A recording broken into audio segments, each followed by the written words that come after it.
આપ જોઈ રહ્યા છો સિટી ક્રાઇમ ન્યૂઝ। હવે જોઈએ અગત્યના સમાચાર। બગસરામાં કોંગ્રેસ પાર્ટીનું મધ્યસ્થ કાર્યાલય જિલ્લા કોંગ્રેસ પ્રમુખ પ્રતાપ દુધાતના વરદ હસ્તે ખુલ્લું મૂકવામાં આવ્યું। અમરેલી લોકસભાના કોંગ્રેસના ઉમેદવાર જેનીબેન ઠુમરના બગસરા શહેર તથા તાલુકા કોંગ્રેસ મતક્ષેત્રના મધ્યસ્થ કાર્યાલયનું ઉદ્ઘાટન કરવામાં આવેલ। બગસરા શહેર કોંગ્રેસના તમામ હોદ્દેદાર તેમજ અમરેલી જિલ્લા હોદ્દેદાર તેમજ બગસરા શહેરના તમામ વરિષ્ઠ આગેવાન તેમજ શહેરના વેપારી યુતો ખેડૂત મિત્રો બહોળી સંખ્યામાં હાજર રહેલા। રિપોર્ટર રાજુ જોગી, સિટી ક્રાઇમ ન્યૂઝ, બગસરા। શું કહેશો, હાલ લોકસભાની ચૂંટણીનો અત્યારે માહોલ છે, તમારા કોંગ્રેસ મધ્યસ્થ કાર્યાલયનું અત્યારે ઓપનિંગ થયું છે, કેવો માહોલ છે? મારું નામ અનિલ શેખ, બગસરા શહેર કોંગ્રેસ પ્રમુખ। હાલ આજે બગસરા ખાતે કોંગ્રેસના કાર્યાલયનું ઉદ્ઘાટન કરવામાં આવ્યું, જેમાં બહોળી સંખ્યામાં લોકો હાજર રહ્યા અને આ જોતા એવું લાગે છે કે અમારા કોંગ્રેસના ઉમેદવાર છે એને લોકપ્રિયતા ઢળક છે અને જેઓની ચાહના પણ ઘણી બધી છે, જેઓ 1 લાખ મતની લીડથી જીતે એવી શક્યતા છે, કારણ કે અમારા ઉમેદવાર છે એ શિક્ષિત છે અને એને અનુભવ પણ છે અને લોકોને પણ એનો અનુભવ છે કે એ જ્યારે જિલ્લા પ્રમુખ રહેલા ત્યારે એણે લોકોના પ્રશ્ન સાંભળેલા અને અધિકારીઓને બોલાવીને બધા પ્રશ્નોનો હલ કરેલ છે। ખાસ કરીને લોકસભાની ચૂંટણી જાહેર થઈ તેવા સમયે શહેર કોંગ્રેસ પ્રમુખે રાજીનામું દીધું, શું કહેશો? હવે અત્યારે તો તમને ખબર જ છે કે આમાં ભાજપ છે એ કાવા દાવા કરે છે અને રાજીનામું ભલે દીધું પણ એમાં અમારે કઈ ફેર પડવાનો નથી, કારણ કે જ્યારે જોડાણા ત્યારે એમની સાથે ફક્ત ને ફક્ત 1 થી 2 જ લોકો હતા અને ખોટું એ લોકોએ એવું કીધું કે 3 કોર્પોરેટર હતા કે 50 કાર્યકર્તા હતા, પણ જો 5 કાર્યકર્તા હોય તો કોંગ્રેસ પ્રમુખમાંથી રાજીનામું આપવા તૈયાર છે।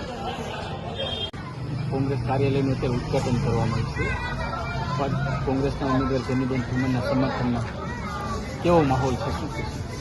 બગસરા તાલુકા કોંગ્રેસ પ્રમુખ બાબુભાઈ દુધાત 2024 લોકસભા સંસદ અંતર્ગત જે ચૂંટણીનો માહોલ ચાલી રહ્યો છે, આજ રોજ બગસરા ખાતે અમારા કાર્યાલયનું ઓપનિંગ મોટી સંખ્યામાં કરવામાં આવ્યું। બગસરા અને બગસરાના ગ્રામ્યને ઉત્સાહ એટલો છે આ વખતે કે ભાજપને ભરી પીવાનો। એક તક એવી મળી છે વોટ આપીએ અને ભાજપને હરાવવાનો, અને લોકોએ મન મનાવી લીધા છે। ગામડું, શહેર, નાના ઉદ્યોગો, મજદૂરો નક્કી જ કરી બેઠા છે કે આ વખતે કે ભાજપને મત નથી આપવો કોઈ પણ કાળે। ખાસ કરીને 2022માં ભાજપ કોંગ્રેસને મોટી થપાટ લાગી છે, 5 ધારાસભ્યો હારી ગયા છે, શું કહેશો? 2022 જે હારનું તમે પૂછો છો, અમારે હાર સહન કરવાનો વારો આવ્યો હતો, એનું કારણ છે કે આપ પાર્ટી મેદાનમાં આવી હતી, જેથી કરીને અમારા જે મત હતા એ ડાયવર્ટ થયા છે।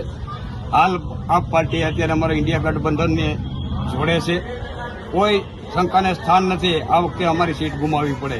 અમરેલી જિલ્લાની અમારો એક પણ ધારાસભ્ય નથી, છતાં પણ અમે બહુ જંગી મતથી અત્યારે અમે આ અમરેલી જિલ્લા એ સીટ લઈ છે। ખાસ કરીને ચૂંટણીનું લોકસભાની ચૂંટણીના પડકારોને કારણે શહેર કોંગ્રેસ પ્રમુખે રાજીનામું દઈ દીધું, તો શું કહેશે, કેવું નુકસાન જશે?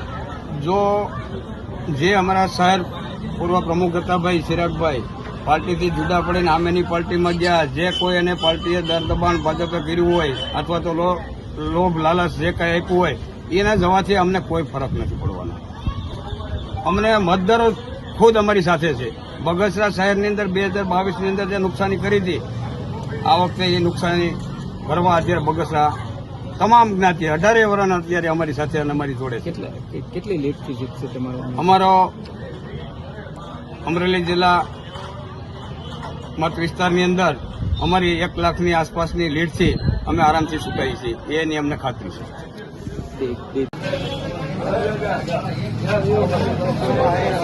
લોકસભાના ઉમેદવારના મધ્યસ્થ કાર્યાલયનું ઉદ્ઘાટન કરવામાં, શું માહોલ છે? બગસરાની કાર્યાલયનું ઉદ્ઘાટન સાથે સાથે આવનાર દિવસોનું પ્લાનિંગ પ્રજાનો કરંટ જે પ્રકારનો બતાવી રહ્યો છે કે જે 5 લાખની લીડની વાતો કરનાર ભારતીય જનતા પાર્ટી, 26-0ની વાતો કરનાર ભારતીય જનતા પાર્ટી એની જમીન ગોતી રહી છે, ત્યારે શિક્ષિત મહિલાને, ઉમેદવારને જિલ્લાની જનતાએ મન બનાવ્યું છે કે જીતાડીને દિલ્હી સુધી મોકલશે અને પ્રજાકારી સુખાકારી યોજનાઓનો લાભ આ જિલ્લાનું આપવાનું કામ જેનીબેન ઠુમર કરશે। ખાસ કરીને કેવા મુદ્દાઓને લઈને લોકો સમજાવશે? સૌથી મોટો મુદ્દો તો ભણેલા ગણેલા અને અભણ, કારણ કે સંસદ ભવન સુધી જવાનું છે ત્યારે એક શિક્ષિત હોવું ખૂબ જ જરૂરી છે. આ જિલ્લાની અંદર ધંધાર્થી માટે કોઈ પણ બેરોજગારો માટે યોજનાઓ નથી. આવનાર દિવસોમાં સારા ઉદ્યોગો આ જિલ્લામાં આવે એ બીજા નંબરનો મુદ્દો છે. ખેતીવાડીમાં પડતી લોકોને મુશ્કેલીઓ, ખેડૂતોને જે પણ સમસ્યાઓ છે એ પણ મહત્વનો મુદ્દો છે. મોંઘવારીએ માજા મૂકી છે. હજારો મુદ્દાઓની અંદર ભારતીય જનતા પાર્ટી ઘેરાયેલી છે, ત્યારે જ્ઞાતિ વિગ્રહ કરવા માટે ભાજપ માહિર છે અને અત્યારે એના પ્રયત્નો ચાલુ થઈ ગયા છે. કેટલી લીડથી જીતે? લાખ ઉપરની લીડથી અહીંયાથી કોંગ્રેસ પાર્ટી જીતશે.